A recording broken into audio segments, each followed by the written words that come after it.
नमस्ते, मैं हूं संजय दीक्षित और आप देख रहे हैं दी जयपुर डायलॉग्स। आज हम बात करेंगे भारत सरकार की, क्योंकि भारत सरकार ने अभी संयुक्त राष्ट्र संघ में पाकिस्तान द्वारा स्वीडन की निंदा के लिए प्रस्ताव लाया गया। वहाँ पर कुरान मजीद की कुछ प्रति जलाई गई किसी इराक़ी द्वारा जो कि इस्लाम छोड़ चुका था, तो उसके लिए पाकिस्तान द्वारा निंदा प्रस्ताव लाया गया यूनाइटेड नेशंस में और उसको भारत ने सहर्ष ज्वाइन किया। उस पर भारत ने भी अपने हस्ताक्षर किए। अब ध्यान देने वाली बात यह है कि इसी पाकिस्तान में रोज़ मंदिर तोड़े जा रहे हैं, रोज़ अल्पसंख्यकों की इज्जत पर हाथ डाला जा रहा है, उनकी बहू बेटियों का अपहरण करके उनको ज़बरन इस्लाम कबूल करवाया जा रहा है। तरह तरह के अत्याचार हो रहे हैं जो लगातार पाकिस्तान मीडिया में भी उठाए जा रहे हैं। यहाँ तक कि आप ये देखें कि पाकिस्तान के जो मीडिया चैनल्स हैं और जो यूट्यूबर्स हैं वो भी इसके बारे में बात कर रहे हैं। कल मैं इसी की बात कर रहा था, जब ये भी आपने देखा ये सीमा हैदर वाला जो पूरा प्रकरण हुआ, और सीमा हैदर के प्रकरण के बाद पाकिस्तान में कुछ जिसको हम कहते हैं, जिनको लोग कह रहे हैं पाकिस्तान वाले के साथ ये डकैत हैं और मुंह बंधे हुए पूरी तरह से नकाब पोश लोग, वो धमकी दे रहे हैं कि साहब हम सारे हिंदुओं को ख़त्म कर देंगे यहाँ से। उन्होंने 30 हिंदुओं को बंधक भी बना लिया।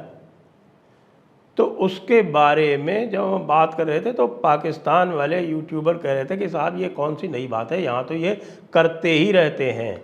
लेकिन आप ध्यान हो कि भारत और पाकिस्तान का एक पैक्ट है, उसको बोलते हैं लियाकत नेहरू पैक्ट, और उस लियाकत नेहरू पैक्ट में वो आज भी स्टैट्यूट बुक पे है, आज भी वो बाइंडिंग है दोनों के लिए। उसमें दोनों, उनमें भारत ने और पाकिस्तान ने ये उसके ऊपर कमिटमेंट दिया है कि वो अपने अपने अल्पसंख्यकों को सुरक्षा देंगे। भारत देता भी, आप जानते हैं, सबको बराबर के अधिकार यहाँ मिले हुए हैं। और उसमें चूंकि पैक्ट है इसलिए भारत का पूरा अधिकार है कि यदि वहाँ पर अल्पसंख्यकों के ऊपर अत्याचार हो तो वह अपनी आवाज़ उठा सकता है। लेकिन क्या भारत की वाणी को लकवा मार गया है?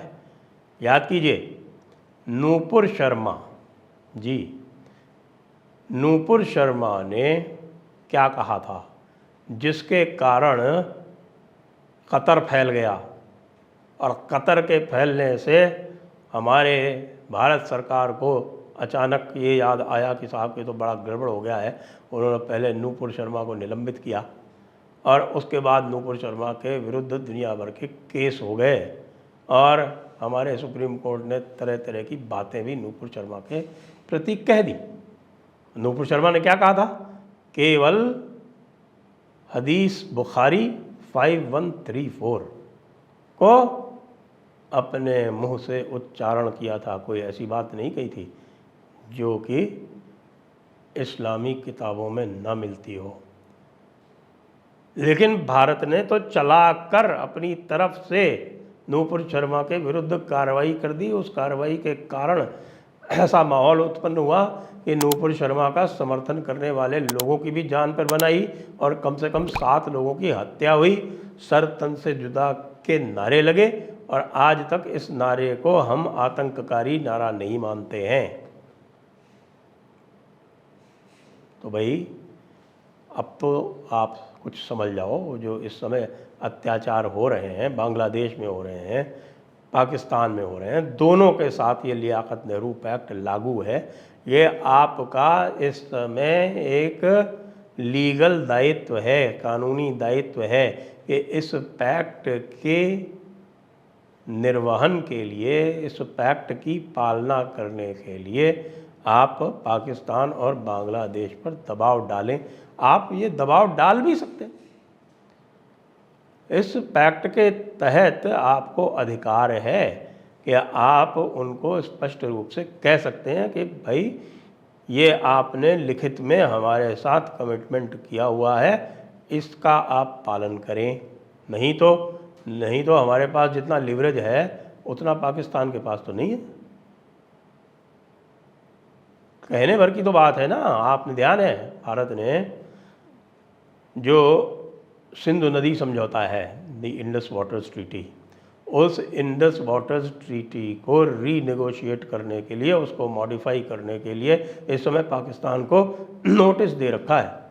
भारत अपर राइपेरियन है और वियना एक्ट जो आपके जो ट्रीटीज़ का जो समझौता है, जो लॉ ऑफ ट्रीटीज़ है इंटरनेशनल लॉ में, उस लॉ ऑफ ट्रीटीज़ के अंतर्गत भारत इस समझौते से बाहर निकल सकता है।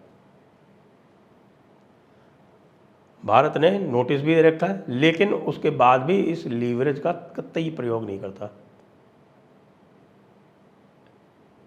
अप्रत्यक्ष रूप से करता रहेगा। कभी FATF में उनको फंसाएगा, कभी कोई आपस में डायलॉग हो रहा है US के साथ में, उसमें पाकिस्तान का नाम लेगा।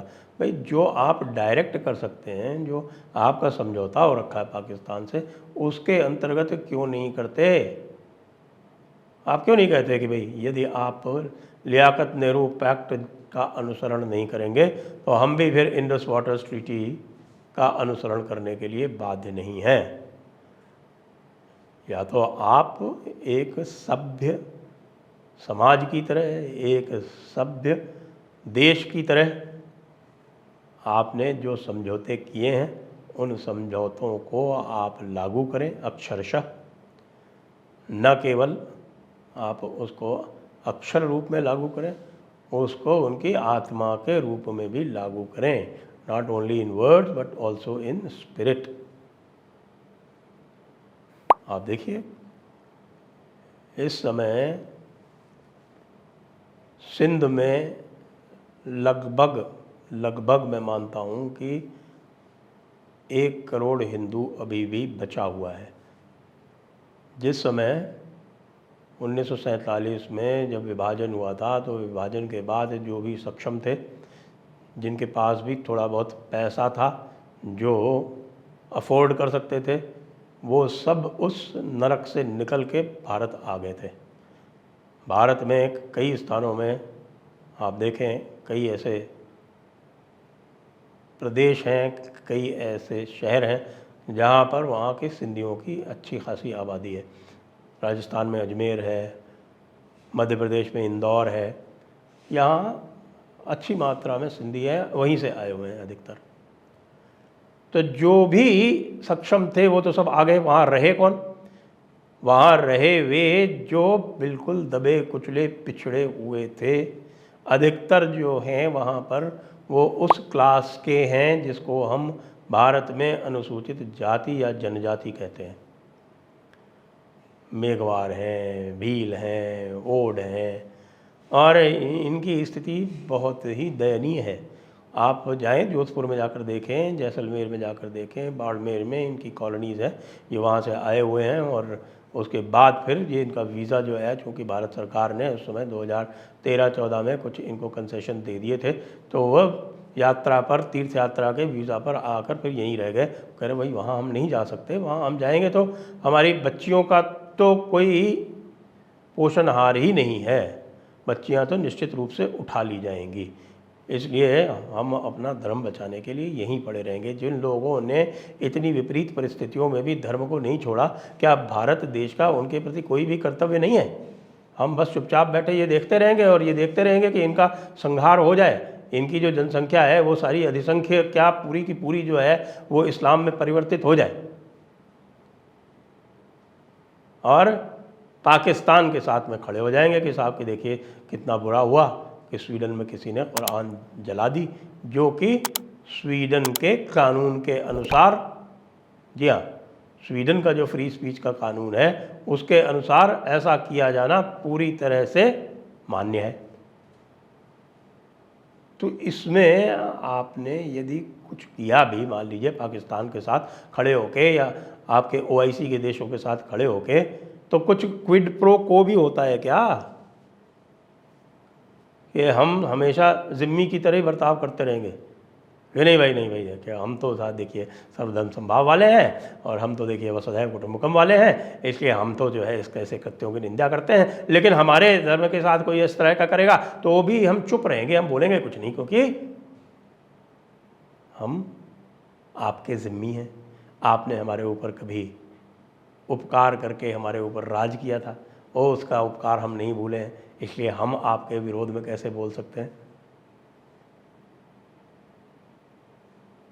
भाई साहब, अब तो थोड़ा कुछ कर डालिए, अब तो चुनाव भी आने वाले हैं, लोग देख रहे हैं भारत सरकार की ओर आशा की दृष्टि से। इतना भी निराश न करें आपके वोटर्स को, इतना भी उनको टेकन फॉर ग्रांटेड ना लें कि उनके जो सरोकार हैं, जो उनके गहरे सरोकार हैं, उनके धर्मों के सरोकार हैं, उनमें आपका एक शब्द भी ना फूटे। यहाँ तक कि आप ये देख रहे हैं कि उनके विरुद्ध कितना घोर अन्याय हो रहा है। बस ये ले लें कि साहब कि जब आपके यहाँ मुसलमानों के साथ अत्याचार होता है तो दूसरे बोलते हैं ये आपका इंटरनल मैटर है, तो हम पाकिस्तान में क्यों बोलें? इसलिए बोलें। और जो वो बोल रहे हैं ना ट्विटर पर, उनको सबको वो लियाकत नेहरू पैक्ट जो साइन हुआ है आपके बीच में, उसकी कॉपीज़ भी दिखाएं और ये कहें कि इसके अनुसार हमें अधिकार है इसमें बीच में बोलने का। हमारा कोई नागरिक होगा तो भी हम बोलेंगे। अब सऊदी अरब में कोई किसी दूसरे के साथ क्या करता है उससे हमारा सरोकार नहीं है, लेकिन पाकिस्तान में जो भी हिंदू है उससे हमारा पूरा सरोकार है। जय हिंद, वंदे मातरम।